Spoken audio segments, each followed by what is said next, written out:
আসসালামু আলাইকুম। সজীব ল হাউসে আপনাদের শুভেচ্ছা ও অভিনন্দন। আজকের যে বিষয়টা আমরা নিয়ে আলোচনা করতেছি, বিষয়টি হলো আরএস জরিপ। আরএস জরিপটি সিএস জরিপ সম্পূর্ণ হওয়ার সুদীর্ঘ 50 বছর পরে এই জরিপ পরিচালিত হয়। জমির ব্যবস্থা, আকৃতি, মালিক, দখলদার ইত্যাদি হালনাগাদ করার লক্ষ্যে এই জরিপ সম্পূর্ণ করা হয়। এসএ জরিপের সময় সরেজমিনের তদন্ত বা জরিপ কার্যক্রম পরিচালনা হয়নি। জমিদারদের থেকে প্রাপ্ত তথ্যের ভিত্তিতে এই জরিপটি বা এই খতিয়ানটি প্রস্তুত করা হয়। এ কারণে এখানে কিছু ত্রুটি বিচ্যুতি ছিল। এইটাকে স্বয়ংসম্পূর্ণ করার জন্য সরকার দেশের বিভিন্ন অঞ্চলে সরেজমিনে ভূমি যে জরিপ যে করে সার্ভেয়ার, এরা ফিজিক্যালি জমির কাছে গিয়ে আরএস খতিয়ানটি প্রস্তুত করে, যা রিভিশনাল সার্ভে নামে পরিচিত। এই জরিপে প্রস্তুতকৃত নকশা, ম্যাপ এবং খতিয়ান নির্ভুল হিসেবেই আপনার গ্রহণীয় হয়। তা আরএস জরিপটা আপনি কীভাবে চিনবেন?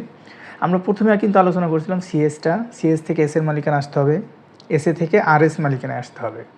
তা আরএস জরিপ চেনার উপায় হলো, আরএস জরিপটা দেখেন, এটা একটা ডিজিটাল খতিয়ান। এটা বিএসের উপরে কিন্তু আরএস রেকর্ডের একটা খতিয়ান দিছে, কিন্তু খতিয়ানটা হবে লম্বালম্বি।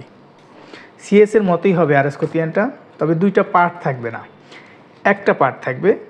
উপরে আপনার আরএস খতিয়ান নাম্বার থাকবে, পিছনের সাইডে দাগ নাম্বার থাকবে, তারপরে জমির শ্রেণী থাকবে, উত্তরে দক্ষিণে কে কারা আছে সেই নির্দেশনা থাকে, অথবা এরপরে থাকে আপনার অংশ, জমির পরিমাণ, এই সকল জিনিসগুলো থাকে।